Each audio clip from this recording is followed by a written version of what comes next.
Welcome to the next installment of the Miami Group Sierra Club Virtual Backpack Series.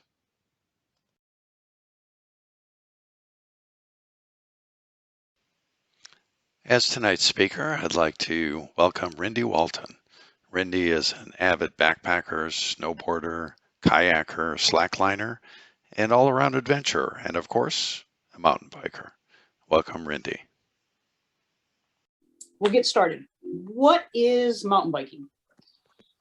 A lot of people have a pre-picture in their head about what mountain biking is. And these pictures kind of show some of it. I was talking to a friend of mine tonight and she's like, I could never do mountain biking because I'd be too chicken.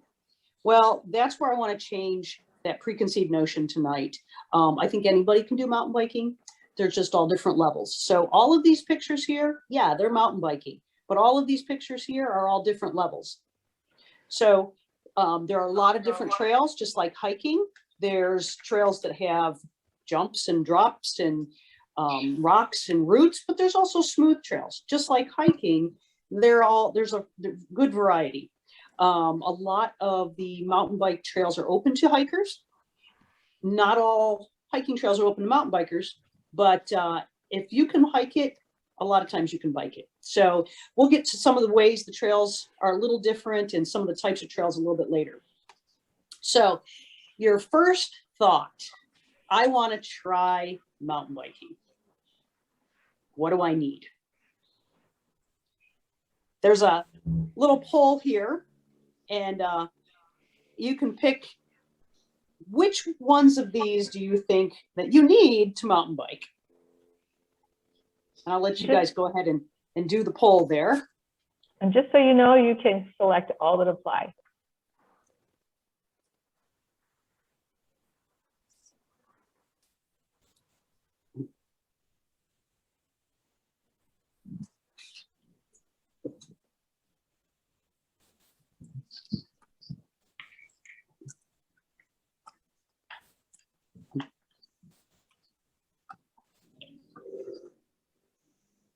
So it looks like 90%. There's still one person at least who has not completed their poll, but we're pretty close to finish.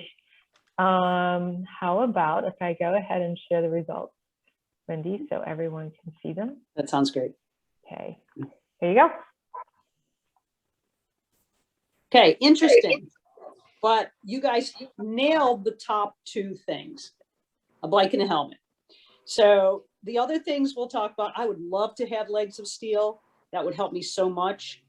I can't believe nobody picked a stunt double, but you know, what fun is that if somebody else is doing the job? So sometimes anti-gravity gear might be helpful, but we're going to talk about some of the other ones that are on here. That was good.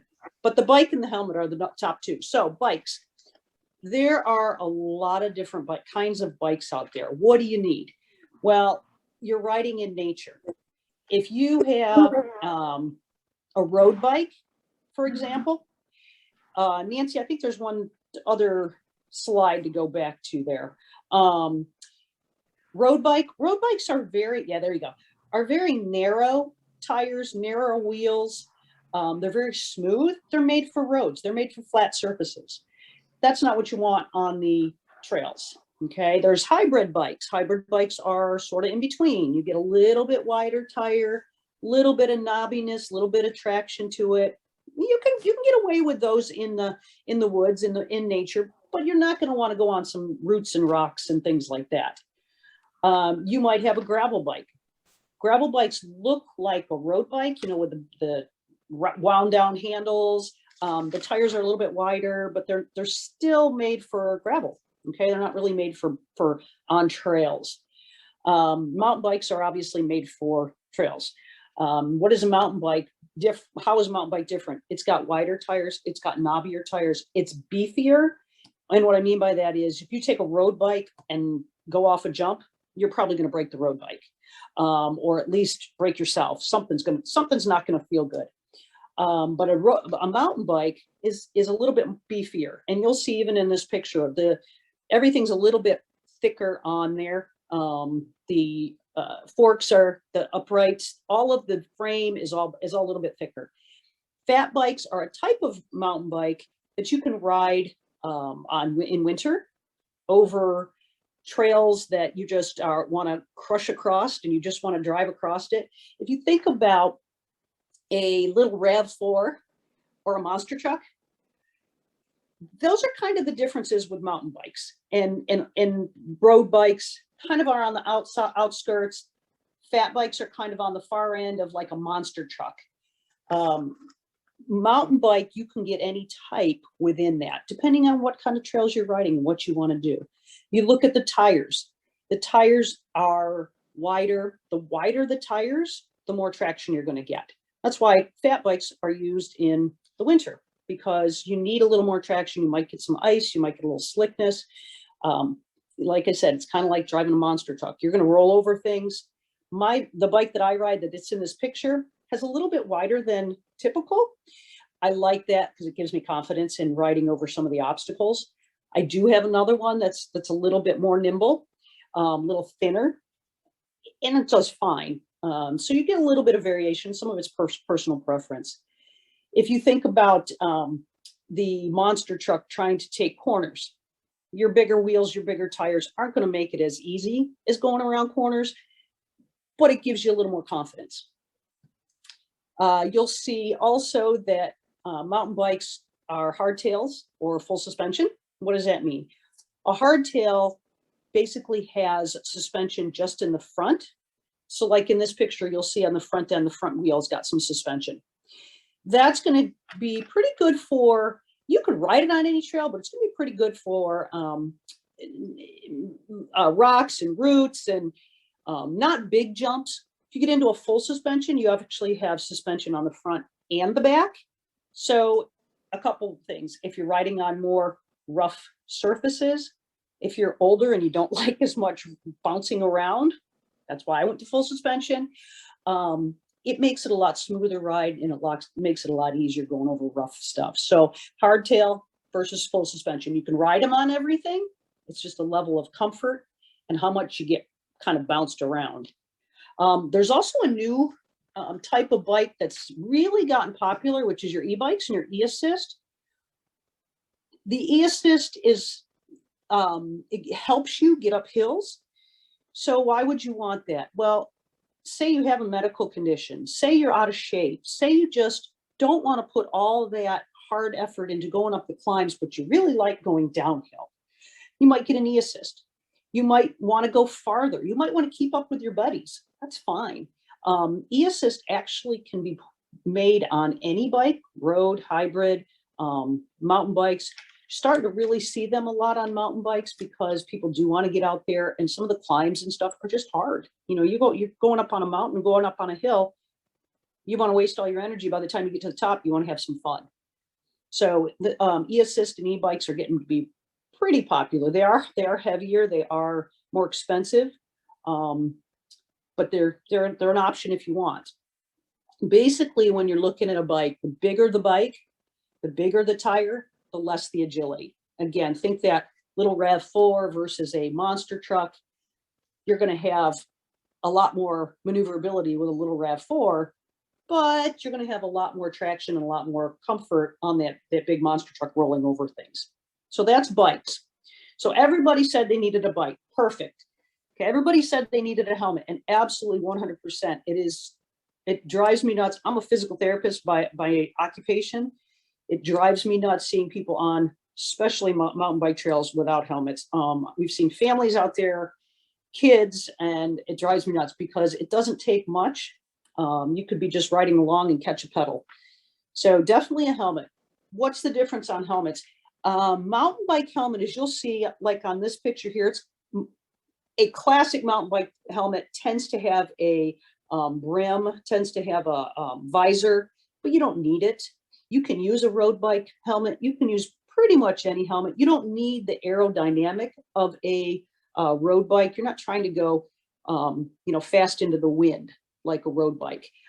So any helmet that's a good fitting helmet that's not going to move on your head.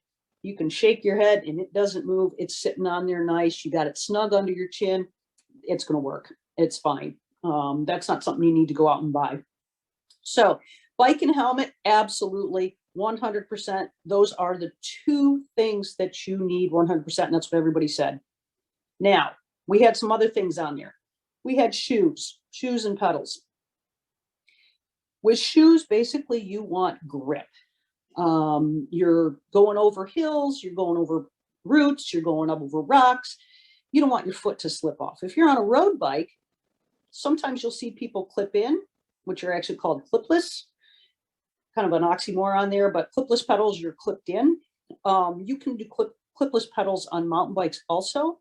But basically what you're looking for is you don't want your foot to slide around. I wear flats like in the picture here. The flats are kind of like a skateboard shoe. They are flat on the bottom. They're kind of gummy. They're not going to slide. And like the pedal on here, if you look real close under the foot, you can almost see little spikes sticking up. Your foot doesn't move. It's kind of like being clipped in. Do you need those? No. You're going out on some trails, and say they're just smooth, flat trails. You're going in the woods.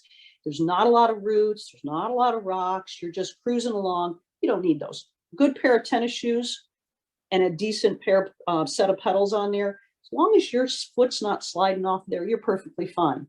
Now you start getting more advanced. You start doing some wheel lifts or trying to get over things, or maybe going over a little jump. Those kinds of things. You don't want your foot to slide off, because if your foot slides off, you're sliding off. Some of the techniques that you use are sitting, some you're doing while you're standing. If your foot slides, it could be pretty dangerous. So getting started, you really don't need a specialized pair.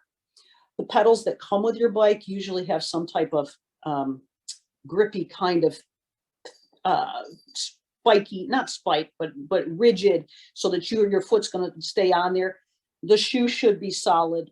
Good tennis shoe is perfectly fine for flat surfaces. Like I said, once you start to move up, if you get some skills, want to do on some, go on some rougher surfaces, you're going to want something that just doesn't slide.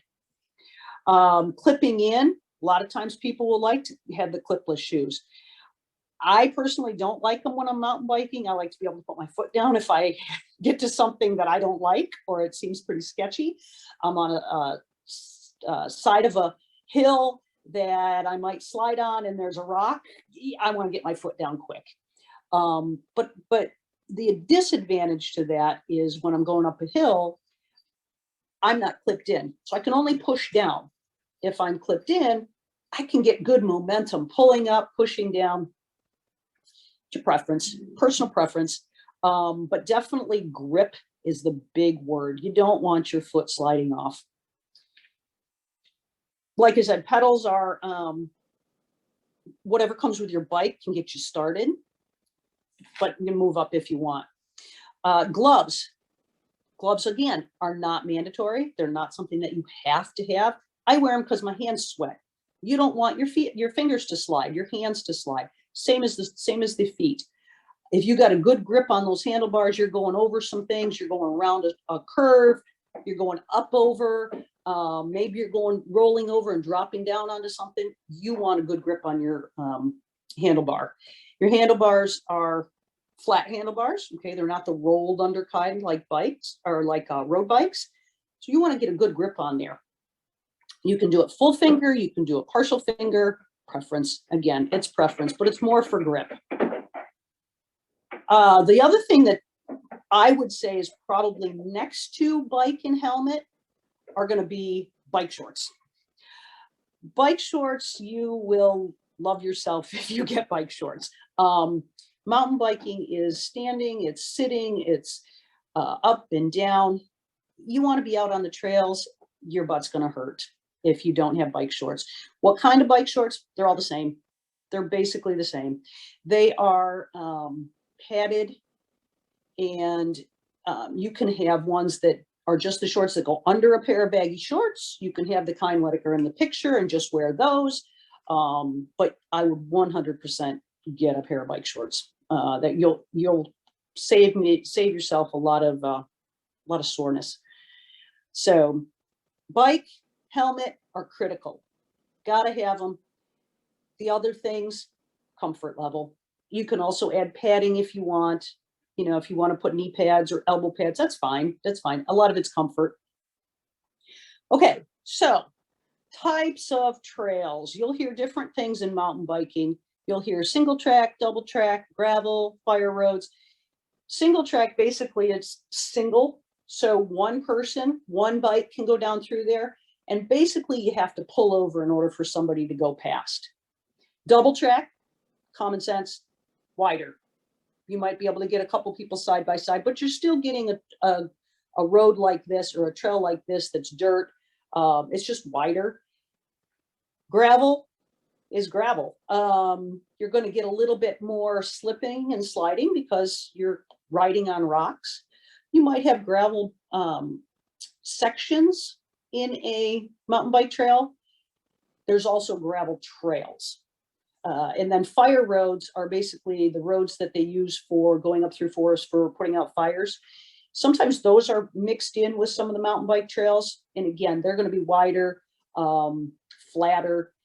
So when we talk about mountain bike trails, most of the time what we're talking about is single track and double track. And that's, again, just the width. As far as trail difficulty, if you've ever been skiing, you see the signs that have all these little icons. Basically, they're the same. So the white one on the end of the picture, you're not going to see a whole lot because, as you can see, that's pretty much for paved trails. You might see that for a little introductory trail at a trail system, but you're pretty much not going to see a lot of that. The other ones, absolutely, you're going to see everywhere. The green is your easy flowing beginner, not a lot of obstacles. So if you have your bike, you have your basic hybrid bike, you've got your tennis shoes, you've got your helmet, and you just want a nice ride, green is great. You might have a few roots or rocks, but you can kind of go around them. You can avoid them. So pretty mellow, great for families, great for kids, great for anybody who just wants to get out in the woods. Your green trails are perfect. You're not gonna find big rocks and roots that you have to go over.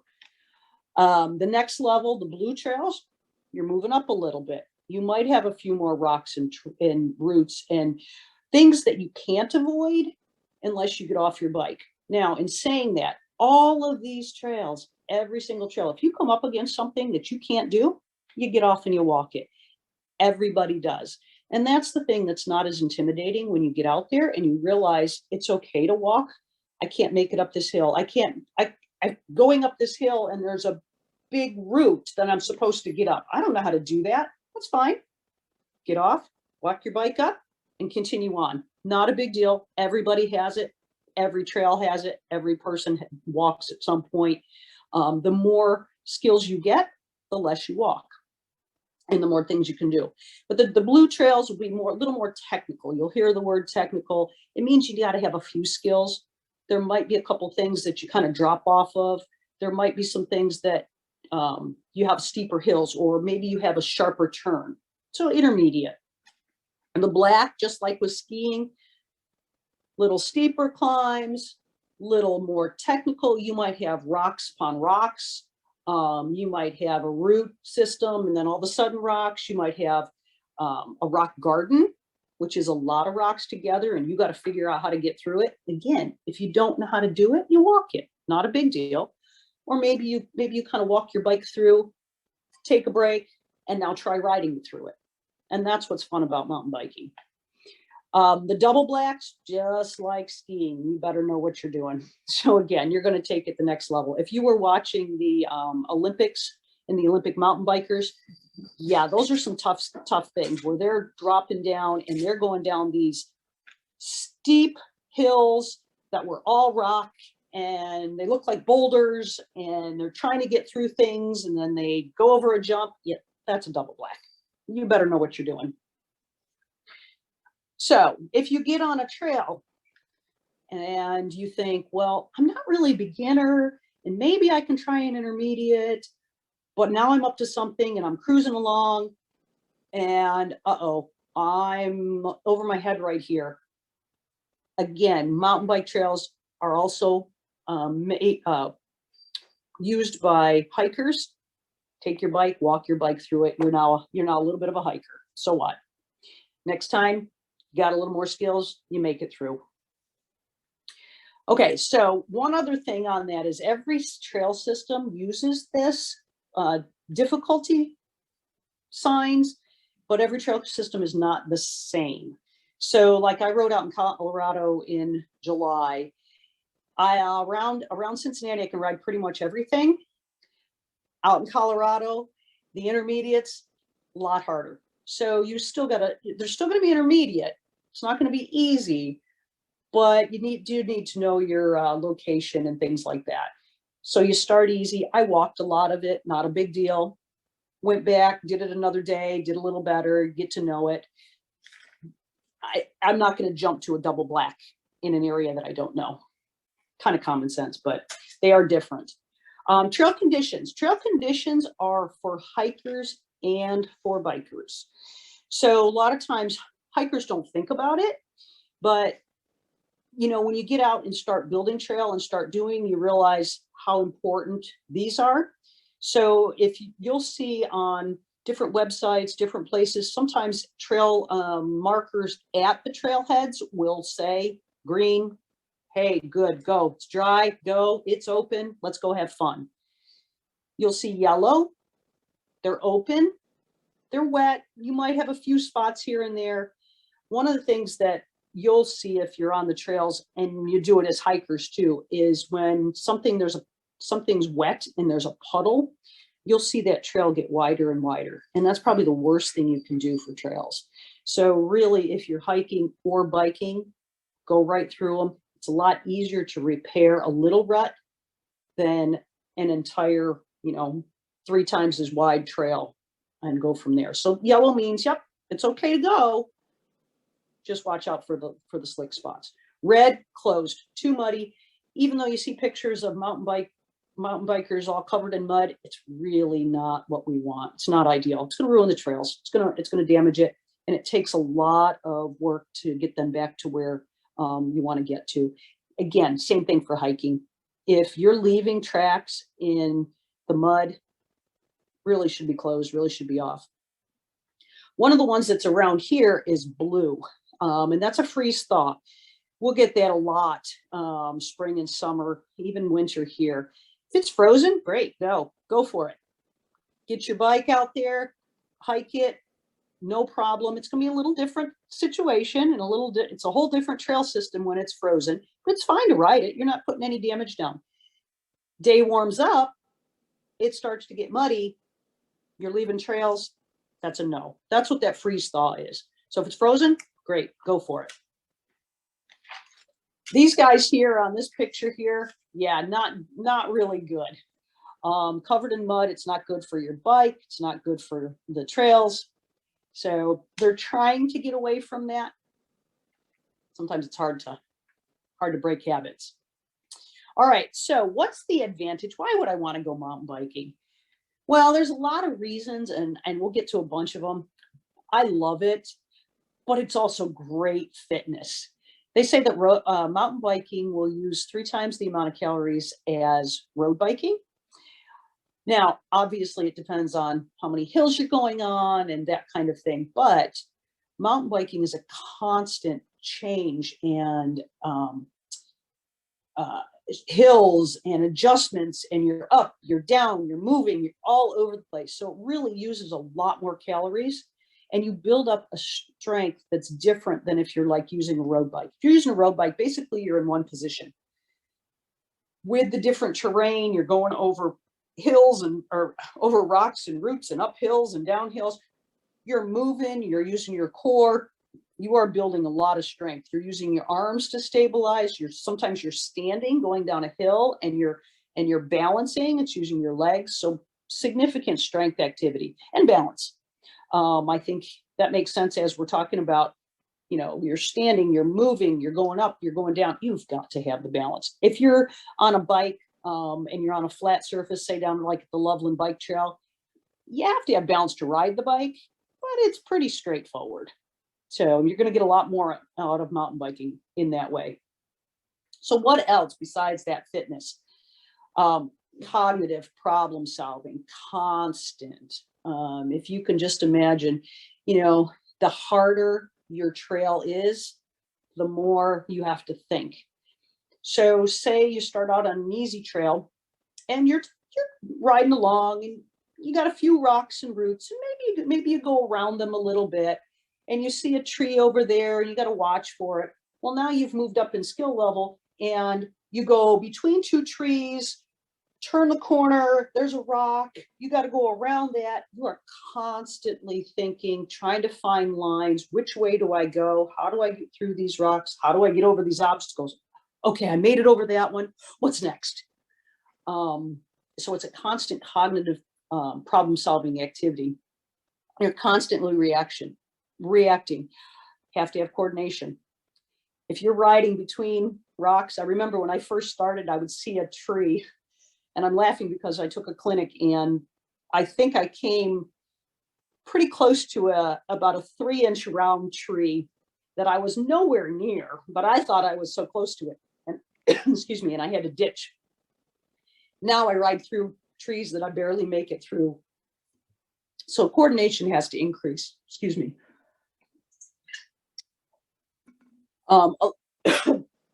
Along with that, just that reaction time.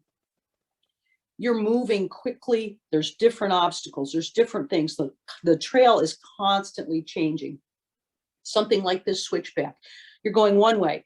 Then you need to see what's next. I'm going the other way. Then you need to look. Oh, wait, there's a rock on this side. I better stay over here. So it's constant changes. It's just a lot of fun and really good for the brain. You think about, okay, I'm riding my bike, but you're working your brain too. And as a PT, I'm a physical therapist. Mountain biking is amazing for both the fitness and the mental exercise. Okay, so I've convinced you're ready to try it. This is actually me and a good friend of mine winning the Dino mountain biking series races.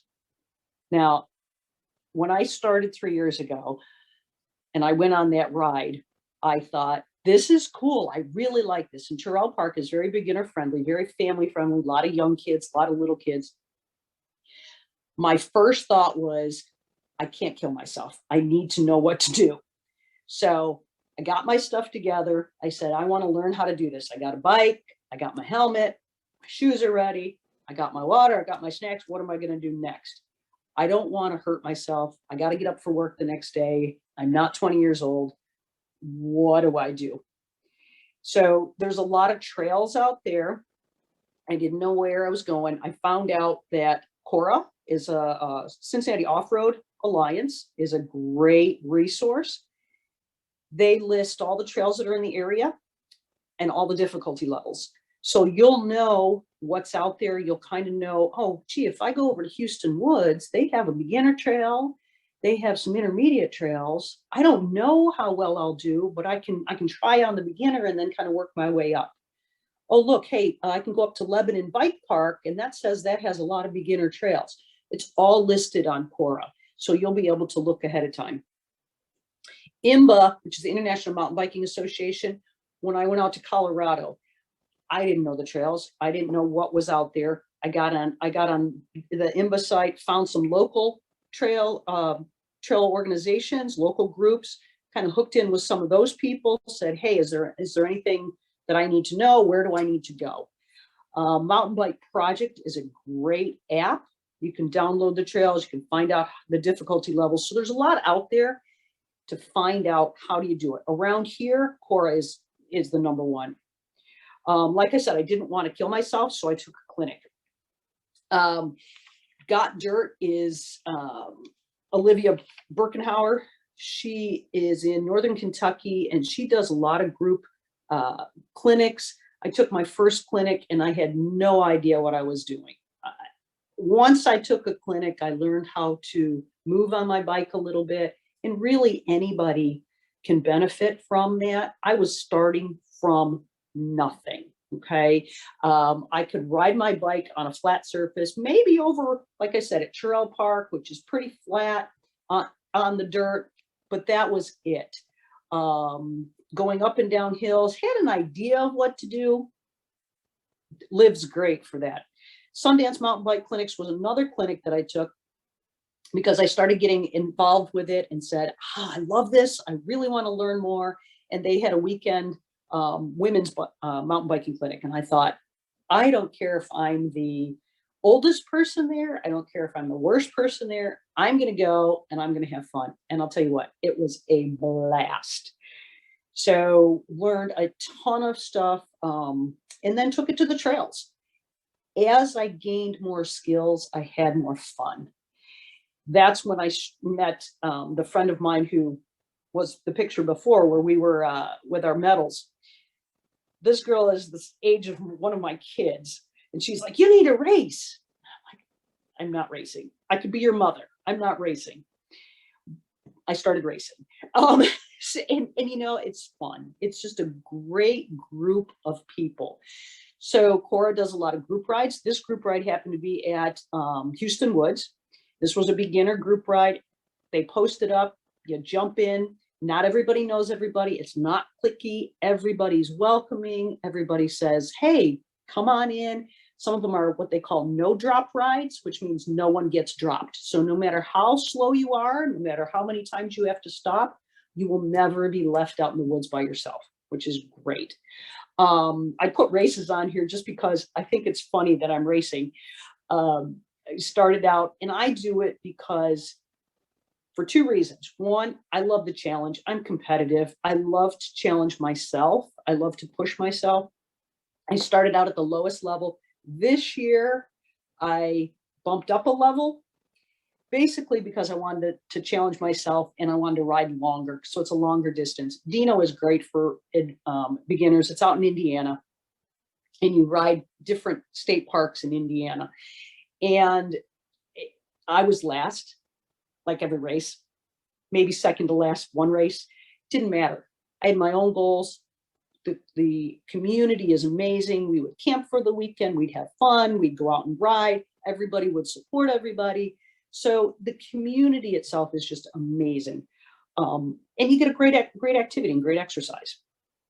So you want to try it. You go out, group rides, clinics, learn as much as you can, jump in, ask people. All these resources will be on this on the website, and you'll be able to tap in, check it out. It's a great thing.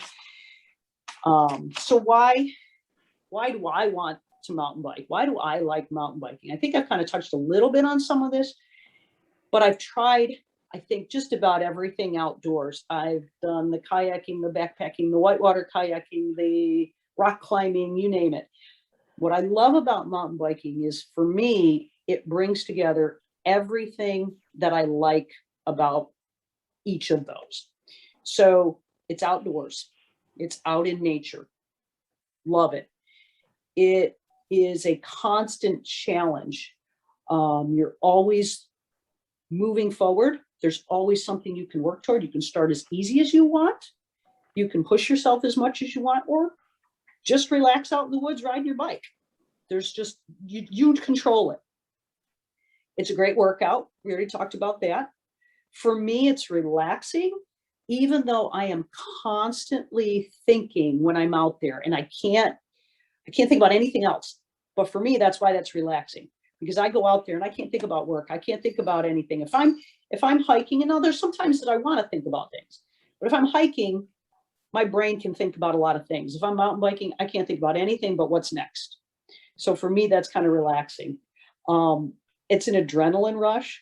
It is so much fun when you can do something that you've never done before. The friend of mine that I raced with, when we started together, she couldn't go over log rolls. So anytime there was a log, she would freeze. I couldn't go over what are called skinnies, so narrow bridges. We'd go back and forth. She could do that, and I could do this, but we kept practicing. When we got it, it's just so much fun to say, got it, nailed it. So that's fun. I can stop whenever I want if I'm on a trail. When I was whitewater kayaking, I loved it. Adrenaline rush. This is fun. Oh my gosh, I want to stop. I'm white knuckling it. I don't know how to do this. What do I do? Wait, I can't stop. The water keeps going. On a trailer, you can stop. You can stop anytime you want. And then the mountain biking community, I can't say enough. They're just great people and welcoming. Outdoor people, as you guys know, outdoor people are in general pretty welcoming. With a skill set like this, you'd think, oh, you have to have a certain amount of skill before I can jump into a group. No, beginners, newbies, if you can ride a bike, you can mountain bike. And that's the thing I want people to understand. My goal for racing, for riding, for doing this, yeah, for racing, I love to challenge myself. But the best thing, I get up to that line and I look around and I see all the moms out there who are watching their kids, and I'm like, come on, jump in. And when they start racing and they start having fun and they join our group, the group gets bigger and it's more fun. So I just want people to try something that they never thought they could do. So that's the biggest reason I do it. So any questions at all? You don't always have to make a funny face like that when you're racing or when you're riding. I personally do, no matter what picture it is, I do, but you don't have to. So Randy, we did have a question from Nancy Yes. about like when you crash,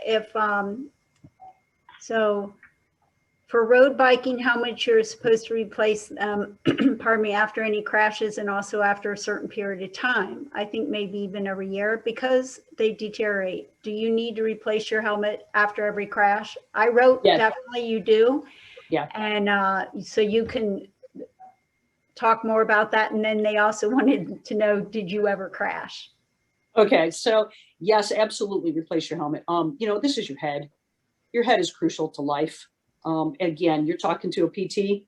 Yeah, I've seen head injuries. Get a good helmet. That's something don't skimp on. And yes, definitely replace it. Replace it.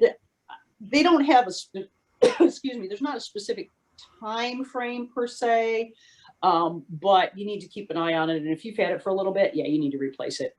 There's new ones out now that are MIPS, MIPS, that are the next level of, brain protection and that kind of thing.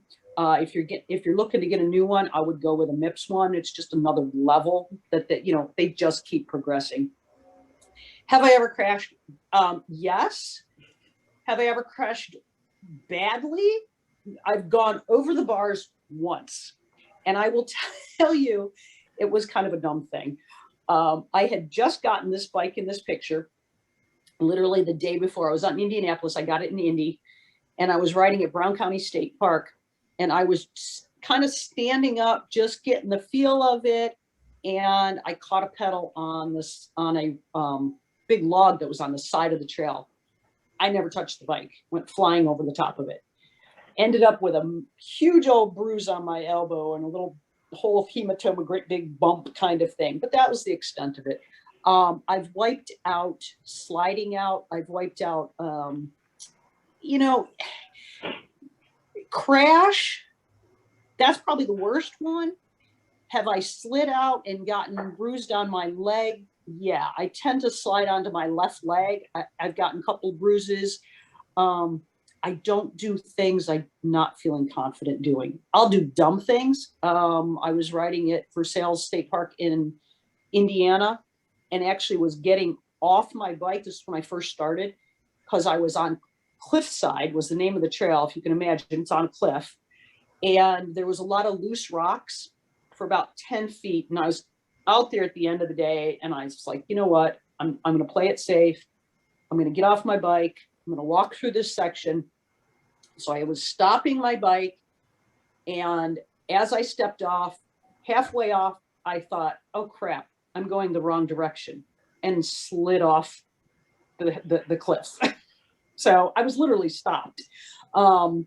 So yeah, I mean, if you stay within your skill level, you might wipe out a little bit, but the chances are less.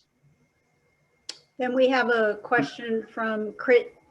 Can you talk about bike maintenance? Seems like a lot of wear and tear on your bike. It is, and that's why having a bike built for the types of trails is so important. You know, a road bike, you're not exposing it to as much if you're riding on a sunny day on a flat surface. You're going through water, you're going over rocks, you're going over roots. Yeah, it's got to be cleaned off regularly. Chain definitely oiled regularly, because one of the other differences when you're riding a mountain bike is that you're constantly changing gears, because your terrain is changing. So you're going uphill, you're changing gears. You're going downhill, you're changing gears. You might be constantly changing. So you want that to work really well. You'll hear people talk about tubeless tires. Sometimes they'll have tubes, sometimes they'll be tubeless. So there's different ways you need to take care of that. In a tubeless tire, you'll actually have like a goopy kind of stuff that's on the inside. So if you puncture a tire, it'll actually seal itself. You have to have that good. For example, I went out this beginning of this year, right over in, pretty close to me, right over in Landon. And I punctured my tire, and I had not gotten it maintained yet, and I couldn't fix it. I had to take it to the shop. So I was hiking a bike. I was carrying my bike. Luckily, I was close by, so it worked out. But yeah, definite maintenance. I tend to go through brake pads because I love going fast and I love having fun. And then my 56-year-old brain says, don't do that. So I'm holding the brakes and I get going. And so I go through brake pads. So yeah, I mean, you do have to maintain for sure. And Rindy, when you go on a mountain bike trail, do you carry all the necessary tools like you do for road biking, such as tubes, anything you need to change it, a pump? Absolutely. Yeah. So you don't want to be out in the middle of a trail without anything. So you'll see me with this. This was actually a race that we did. This was a 6-hour Kentucky 6 mountain bike race a couple years ago. But I always have a backpack with a bladder. For me, I can't mountain bike and grab a bottle. Some people can. I can't. I would fall. So I use a bladder. I have a multi-tool for quick changes. I am not, and that's one of the things I want to learn more of is on the trail bike maintenance. I'm not great at it, but I have the basics, and I have a multi-tool in there. I have a pump. I do have a spare tire, even on my tubeless, because you can always throw one in. So yeah, so there are certain things, and depending on your skill level, you know, if something breaks out there and you can't fix it, you're going to be hiking a bike. But yeah, a lot of times there are people on the trails who know what they're doing. Some of the people on the call might not know what a bladder is. Mm-hmm. You want to tell them? Yeah. So when we're on the trails, whether you're hiking, I use them for hiking too. Just the water goes into, how would you describe it? It's like you can see on me right there. It's like a bag. It's like a plastic bag with a tube with a straw, and that just sits next to me, and I can just grab it quick, and I've got a magnet on mine, so I just hook it right back up. It takes me 2 seconds to get water versus trying to grab a water bottle. On my road bike, I can do water bottle because I'm on a flat surface and I'm riding along. I'm just not that coordinated. Another question, Rindy, for local here, I know I've been on some of the local mountain bike trails that are beginner. Can you talk your experience on any trails local here in Cincinnati that you would suggest that they could start that are fairly flat and not very, what would you say, maneuvering around trees? Absolutely. Absolutely. So Terrell Park is short. It's easy. It is right in Milford. That's probably I would say probably the most beginner friendly if you just want to say, I want to see if I like this. It is right downtown. What's that? It is a good trail. It's flat and not very long. Yeah, and it's wide enough so you have plenty of room, so you can kind of get an idea. Do I even like this? Premier Bike Park up in Lebanon has some new trails. That's going to give you. They're relatively new. They actually just acquired extra acreage, so we'll be building more. But they have a little bit more variety. It's still kind of short, but what you're going to get up there is some rollers, so like the ups and downs. You're not going to get a lot of roots. You're not going to get a lot of rocks, but you're going to start getting a little variety. So it's like, okay, I don't want just flat, but I want to try something. What's nice too there is it's pretty contained. It's small, so it's not like you're going to get out in the middle of anywhere. If you're out west of Cincinnati, I like Houston Woods. It's got a good variety. It's got a great beginner trail. And again, then you can progress from there. There's not a lot of technical stuff in the entire trail system out there, and they have a lot of miles. Some of the more advanced ones, but the beginner and even some of the intermediates are pretty low key. If you're farther north, John Bryan State Park is fantastic for beginners. It is really flat. The only thing about that is if you start getting out there, the trails are long, so you're going to get miles. You're going to get miles. You get out there. Yeah. I think it's 14 miles. I've done that one. That one's great, like 14 miles. Yeah, but pretty flat. The other ones, there is a beginner one at beginner-ish at East Fork. I would say East Fork has a lot more roots. So if you want to try some roots and that kind of thing, that's good. I would stay away from like your bigger hills, like at Devou down in northern Kentucky. Right. I mean, yeah, that's you're getting up there a little bit. But I would say those are probably the best beginner ones. And Becky had a question. Can you rent mountain bike to see if you like it first? And where is a good place to do that? So that's a big issue. When I did it the first time, trying to remember who even did it. It was somebody. It was through somebody who was a Live Giant bike rep, and they did a free. They had some bikes. That's how I did it. There, with COVID, it kind of all stopped. There wasn't a lot to begin with, and then all of a sudden it stopped. I think down at Reeser might do it down in northern Kentucky. I would say if you want to try it, quite honestly, what I would do is get on the Cora site, and there's a couple of Facebook groups. There's a Greater Cincinnati Mountain Biking and the Cora site, and ask somebody. Like for example, I know for me, I have this bike here, that's in the picture, that's a full suspension, but I also have my beginner hardtail that is perfect for starting out. That if somebody said, gee, would you take me out there? There are so many people who would be like, oh yeah, I got this extra bike. Let's try it. Now, obviously I'm 5'3", but sometimes people will have extra ones around and they'll let you try them out, especially if you're going to try a beginner friendly one. That's a big problem though. Okay. And that's why I wanted to go over some of the bikes at the beginning too, because you don't need a super high level. Right. High and bike. And then Jennifer said, do you have any recommendations for trails in West Virginia? I have not been out there, but my recommendation would be get on either Mountain Bike Project, the app, or go to, my mind just blanked. All Trails is another one. Now, All Trails just started charging for certain areas or beyond one area. Trail Forks started, I'm sorry, not All Trails, Trail Forks started charging. All Trails now has added on some mountain bike trails.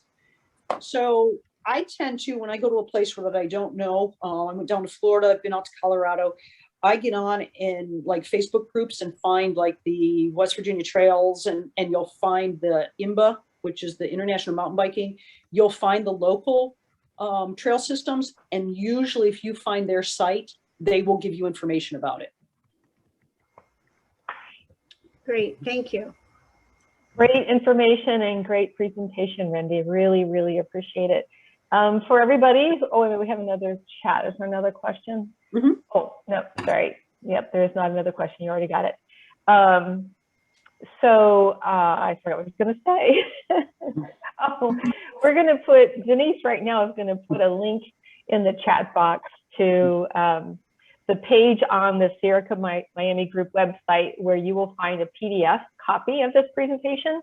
And in a couple of days, there will also be a copy of the video posted out there as well, so that you can refer back to it if you want to, you know, get those websites that she provided links for, or go back over the information again, you'll have full access to that. And we really appreciate that, Randy. Again, nicely done and a lot of great information. I hope everybody enjoyed it, and I hope that you will come back in October. We have 2 more presentations lined up. Holly Gage is going to be teaching us about dehydrating and freeze drying food for backpacking. She's doing a 2-part presentation. The first part is on October 7th, and the second is on October 2nd. And as I mentioned when we first started, we are also, woohoo, finally back having in-person meetings again. Really excited about that. We've been meeting on about every other Monday at the Cincinnati Nature Center for after-work training hikes at 5:30. And we also have road bike rides that are taking place on the weekends. We've got a backpacking trip out there. There's a tree planting. So those are all posted on our meetup site. And Denise is also going to put a link on the chat, in the chat box to our meetup site. And if you sign up on that, you'll get notified of everything new that we put on there. If you check it out now, you'll get the details on the ones I just mentioned that are already out there, and more will be posted in the near future. So just keep an eye on that. If you love outdoors and being outdoors as much as the rest of us do, we'd love to have you join us exploring, enjoying, and protecting the planet. And here are some easy ways to do that. You can become a Sierra Club member. If you like what you're seeing, the work that we're doing and the kinds of activities we have, and you'd like to support it, you can make a donation. You can join our meetup. Again, that link is in the chat box for you as well.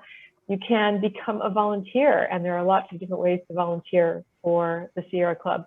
One way to do that is to become an outings leader, and that's an opportunity for you to share your experience and your passion for whatever you are the most experienced in and enjoy the most in the outdoors. Our outings committee is a really great group of people. We have an awful lot of fun together, and you'd be welcome to join us. We'd love to have you join us. So that's it. This presentation was happily presented to you by Road Trippers and Trails, one of our partners. It's an independently owned outdoor outfitter located in Milford. If you're not familiar with them, you definitely want to check them out. And also Summit Truck and Travel is your connection for adventure travel, and by the Miami Group Sierra Club. We really appreciate your attendance and look forward to seeing you again in the future. So thanks everyone for joining us. Thank you.